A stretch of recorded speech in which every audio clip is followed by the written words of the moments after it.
नमस्कार। मेरे प्यारे देशवासियों, पूरा विश्व इस समय संकट के बहुत बड़े गंभीर दौर से गुजर रहा है। आमतौर पर कभी जब कोई प्राकृतिक संकट आता है, तो वो कुछ देशों या राज्यों तक ही सीमित रहता है। लेकिन इस बार ये संकट ऐसा है, जिसने विश्व भर में पूरी मानव जाति को संकट में डाल दिया है। जब प्रथम विश्व युद्ध हुआ था, जब द्वितीय विश्व युद्ध हुआ था, तब भी इतने देश युद्ध से प्रभावित नहीं हुए थे, जितने आज कोरोना की इस बीमारी से हैं। पिछले 2 महीने से हम निरंतर दुनिया भर से आ रहे कोरोना वायरस से जुड़ी चिंताजनक खबरें देख रहे हैं, सुन रहे हैं। इन 2 महीनों में भारत के 130 करोड़ नागरिकों ने कोरोना जैसी वैश्विक महामारी का डटकर मुकाबला किया है। सभी देशवासियों ने आवश्यक सावधानियां बरतने का भरसक प्रयास भी किया है। लेकिन बीते कुछ दिनों से एक ऐसा माहौल बन रहा है, ऐसा लग रहा है जैसे हम संकट से बचे हुए हैं। ऐसा लगता है सब ठीक है। वैश्विक महामारी कोरोना से निश्चिंत हो जाने की ये सोच सही नहीं है। इसलिए प्रत्येक भारतवासी का सजग रहना, सतर्क रहना बहुत आवश्यक है। साथियों, आपसे मैंने जब भी जो भी मांगा है, मुझे कभी भी देशवासियों ने निराश नहीं किया है। ये आपके आशीर्वाद की ताकत है कि हम सब मिल करके अपने निर्धारित लक्ष्यों की तरफ आगे बढ़ रहे हैं। प्रयास सफल भी होते हैं।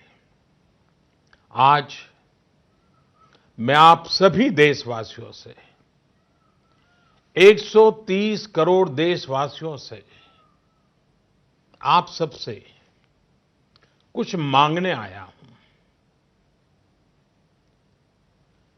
मुझे आपके आने वाले कुछ सप्ताह चाहिए। आपका आने वाला कुछ समय चाहिए। मेरे प्यारे देशवासियों, अभी तक विज्ञान कोरोना महामारी से बचने के लिए कोई निश्चित उपाय नहीं सुझा सका है और न ही इसकी कोई वैक्सीन बन पाई है। ऐसी स्थिति में हर किसी की चिंता बढ़नी बहुत स्वाभाविक है। दुनिया के जिन देशों में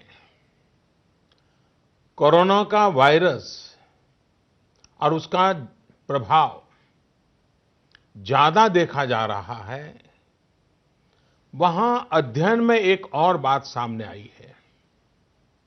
इन देशों में शुरुआती कुछ दिनों के बाद अचानक बीमारी का जैसे विस्फोट हुआ है। इन देशों में कोरोना से संक्रमित लोगों की संख्या बहुत तेजी से बढ़ी है। भारत सरकार इस स्थिति पर, इस वैश्विक महामारी के फैलावे के इस ट्रैक रिकॉर्ड पर पूरी तरह नजर रखे हुए है। हालांकि कुछ देश ऐसे भी हैं जिन्होंने आवश्यक निर्णय भी किए और अपने यहां के लोगों को ज्यादा से ज्यादा आइसोलेट करके स्थिति को संभाला है और उसमें नागरिकों की भूमिका बहुत अहम रही है। भारत जैसे 130 करोड़ की आबादी वाले देश के सामने, और हम वो देश हैं जो विकास के लिए प्रयत्नशील देश हैं, और हम जैसे देश पर कोरोना का ये संकट सामान्य बात नहीं है। आज जब बड़े-बड़े और विकसित देशों में हम इस वैश्विक महामारी का व्यापक प्रभाव देख रहे हैं, तो भारत पर इसका कोई प्रभाव नहीं पड़ेगा, ये मानना गलत है। और इसलिए इस वैश्विक महामारी का मुकाबला करने के लिए दो प्रमुख बातों की आवश्यकता है। पहला, संकल्प, और दूसरा, संयम। संकल्प और संयम। आज 130 करोड़ देशवासियों को अपना संकल्प और दृढ़ करना होगा कि हम इस वैश्विक महामारी को रोकने के लिए एक नागरिक के नाते अपने कर्तव्य का पालन करेंगे। केंद्र सरकार, राज्य सरकारों के दिशा निर्देशों का पूरी तरह से पालन करेंगे। आज हमें ये संकल्प लेना होगा कि हम स्वयं संक्रमित होने से बचेंगे और दूसरों को भी संक्रमित होने से बचाएंगे। साथियों, इस तरह की वैश्विक महामारी में एक ही मंत्र काम करता है, हम स्वस्थ तो जग स्वस्थ। हम स्वस्थ तो जग स्वस्थ।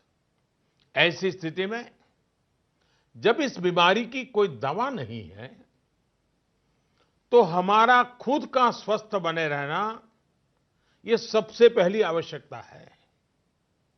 इस बीमारी से बचने और खुद के स्वस्थ बने रहने के लिए दूसरी अनिवार्यता है, वो है संयम। और संयम का तरीका क्या है? भीड़ से बचना, घर से बाहर निकलने से बचना, आजकल जिसे सोशल डिस्टेंसिंग कहा जा रहा है, कोरोना वैश्विक महामारी के इस दौर में ये सोशल डिस्टेंसिंग ये बहुत ही ज्यादा आवश्यक है और कारगर भी है। हमारा संकल्प और संयम इस वैश्विक महामारी के प्रभाव को कम करने में बहुत बड़ी भूमिका निभाने वाला है। और इसलिए अगर आपको लगता है कि आप ठीक हैं, आपको कुछ नहीं होगा, आप ऐसे ही मार्केट में घूमते रहेंगे, सड़कों पर जाते रहेंगे और कोरोना से बचे रहेंगे, मैं समझता हूं ये सोच सही नहीं है। ऐसा करके आप अपने साथ और अपने प्रियजनों को, अपने परिवार के साथ अन्याय करेंगे। इसलिए मेरा सभी देशवासियों से ये आग्रह है कि आने वाले कुछ सप्ताह तक जब बहुत जरूरी हो तभी अपने घर से बाहर निकलें।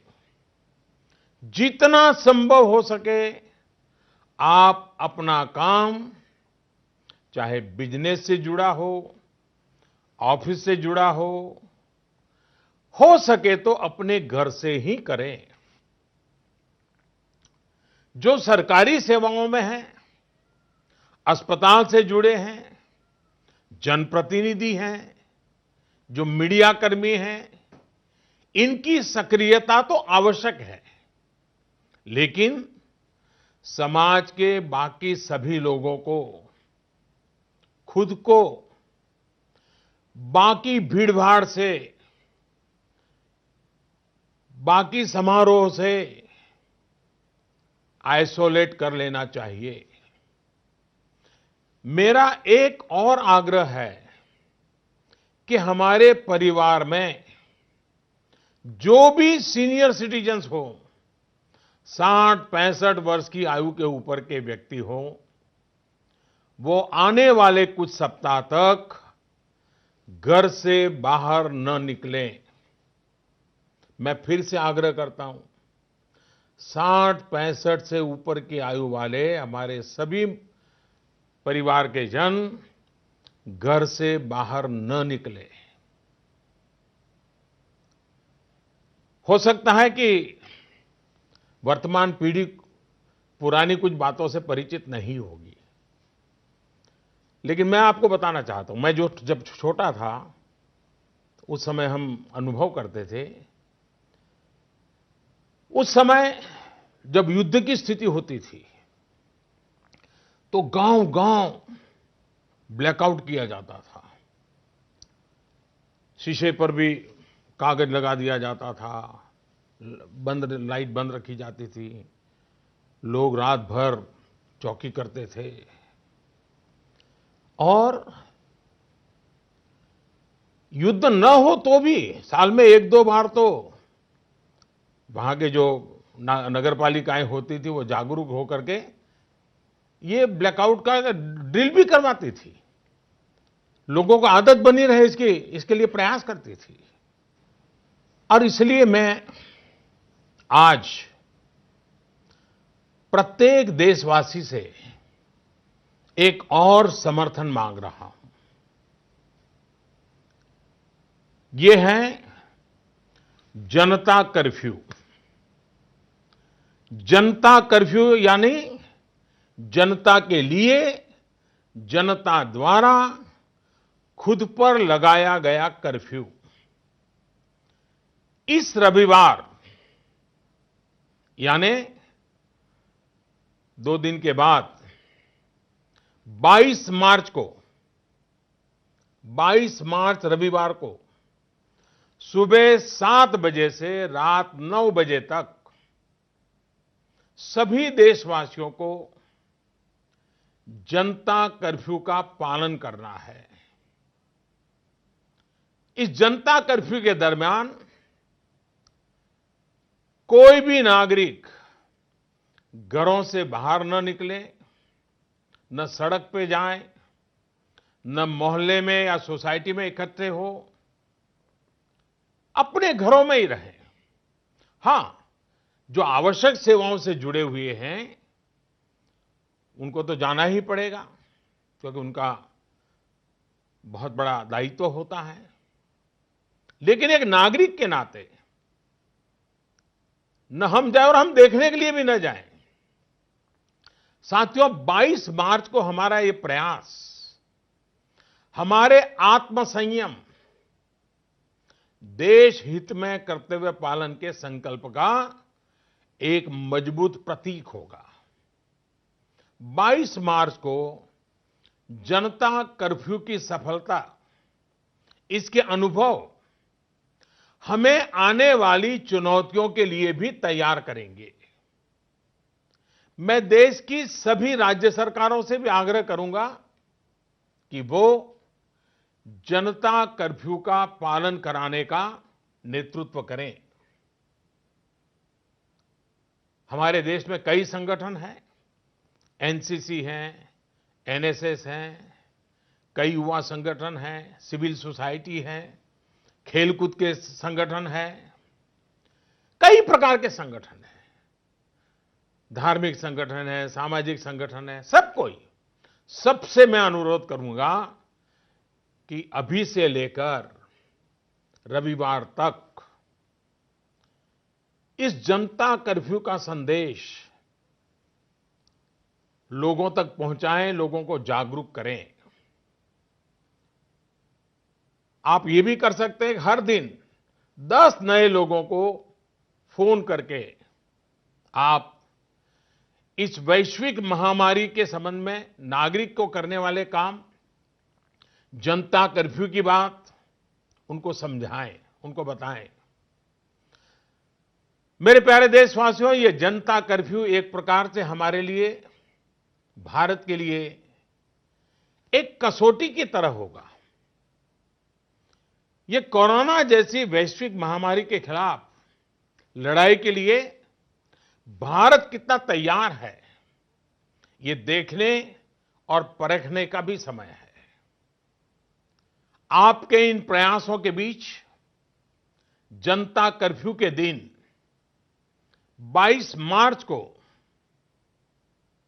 रविवार को ही, मैं आपसे एक और सहयोग चाहता हूं।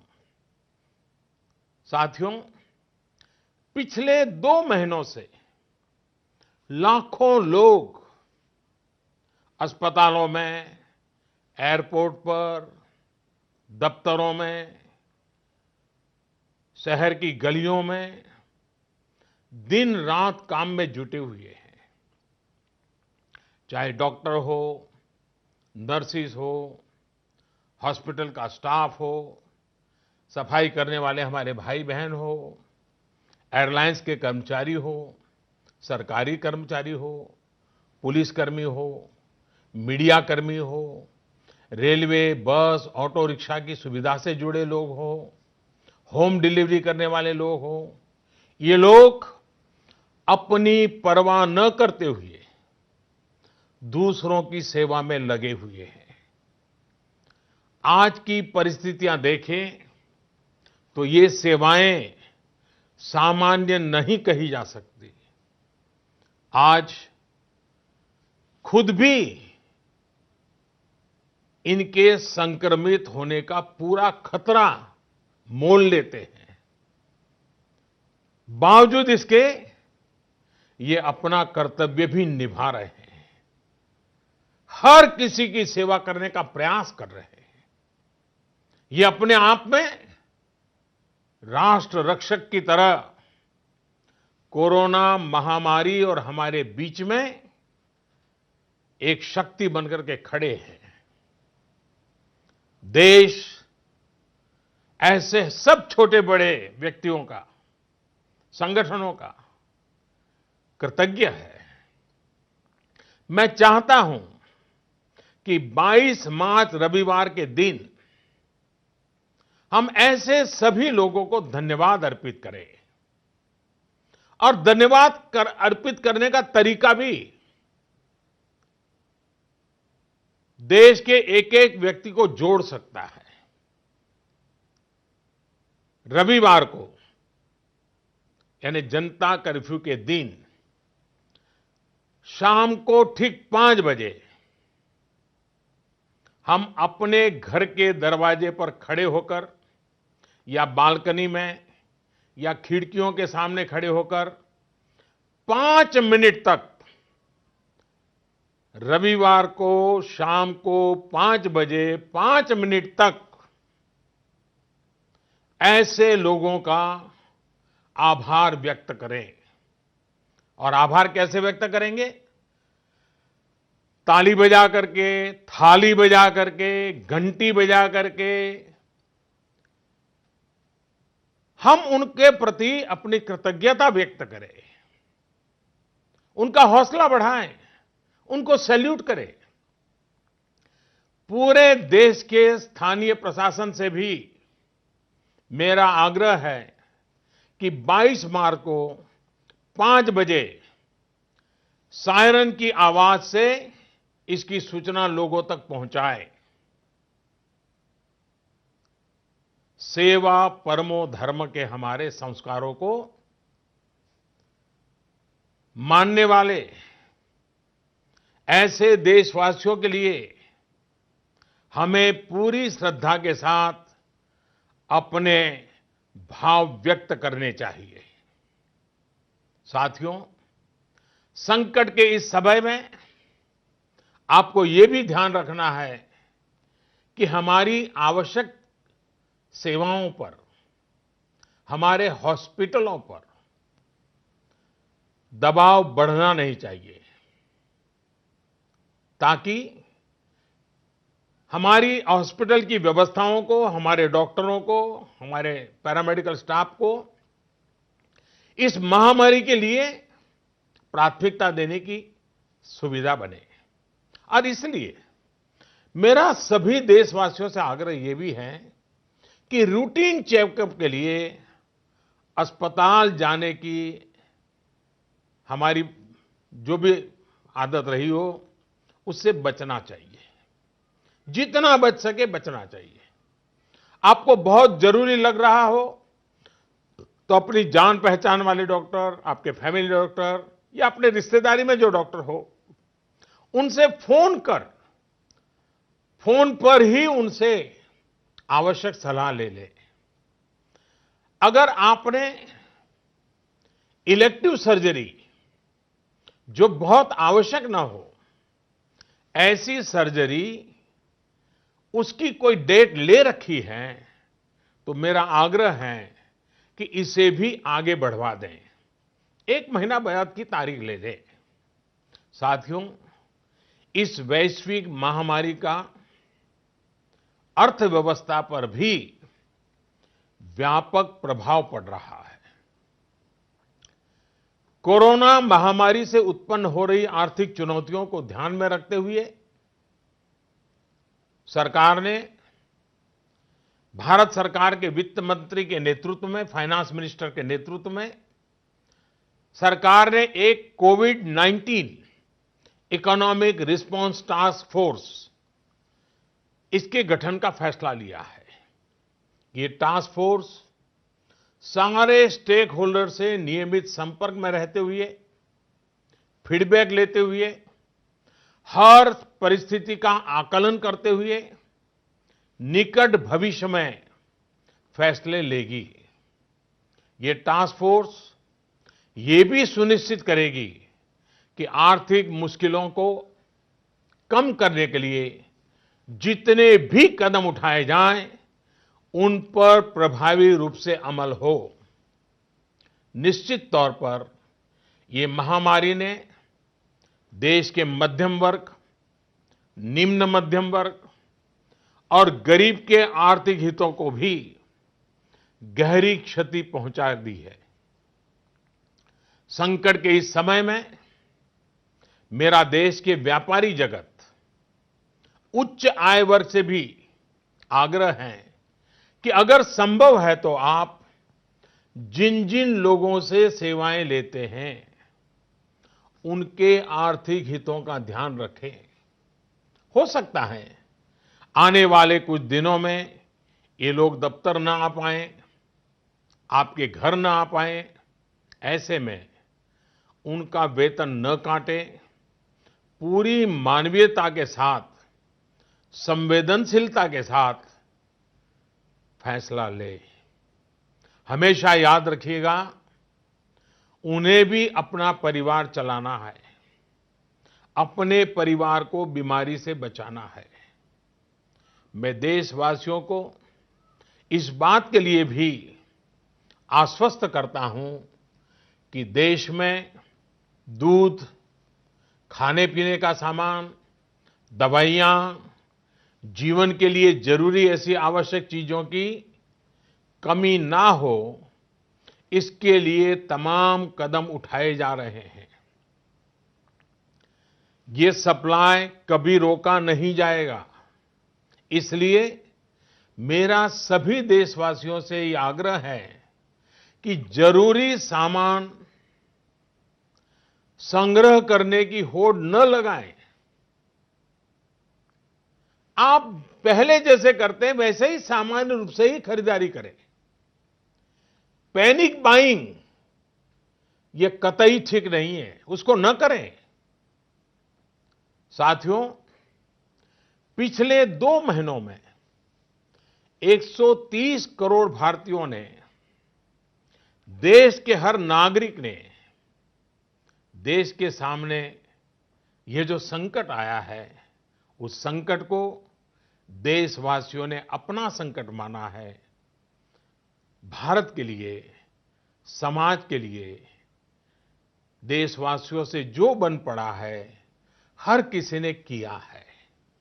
मुझे भरोसा है कि आने वाले समय में भी हम सभी देशवासी अपने कर्तव्यों का, अपने दायित्वों का इसी तरह निर्वाह करते रहेंगे। हां, मैं मानता हूं कि ऐसे समय में कुछ कठिनाइयां भी आती हैं। आशंकाओं और अफवाहों का वातावरण भी पैदा होता है। कई बार एक नागरिक के तौर पर हमारी अपेक्षाएं भी पूरी नहीं हो पाती। फिर भी ये संकट इतना बड़ा है और वैश्विक है। एक देश भी दूसरे देश को मदद नहीं कर पा रहा है। ऐसी स्थिति में सारे देशवासियों को इन दिक्कतों के बीच दृढ़ संकल्प के साथ इन कठिनाइयों का मुकाबला करने की भी आवश्यकता है। साथियों, हमें अभी अपना सारा सामर्थ्य खुद को बचाने के लिए, कोरोना से बचने के लिए ही प्राथमिकता देनी है। आज देश में केंद्र सरकार हो, राज्य सरकारें हो, स्थानीय निकाय हो, पंचायतें हो, जनप्रतिनिधि हो या फिर सिविल सोसाइटी, हर कोई अपने अपने तरीके से इस वैश्विक महामारी से बचने में अपना योगदान दे रहा है। आपको भी अपना पूरा योगदान देना है।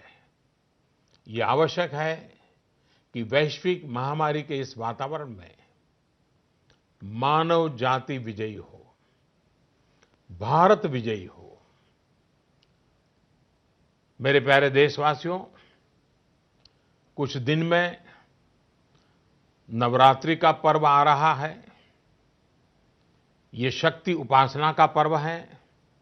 भारत पूरी शक्ति के साथ आगे बढ़े, इस संकल्प को लेकर के आवश्यक संयम का पालन करते हुए आओ हम भी बचें, देश भी बचाएं, जग को भी बचाएं। फिर एक बार मैं आग्रह करूंगा, जनता कर्फ्यू के लिए मैं आग्रह करूंगा, सेवा करने वालों का धन्यवाद करने के लिए। आपका भी बहुत बहुत धन्यवाद।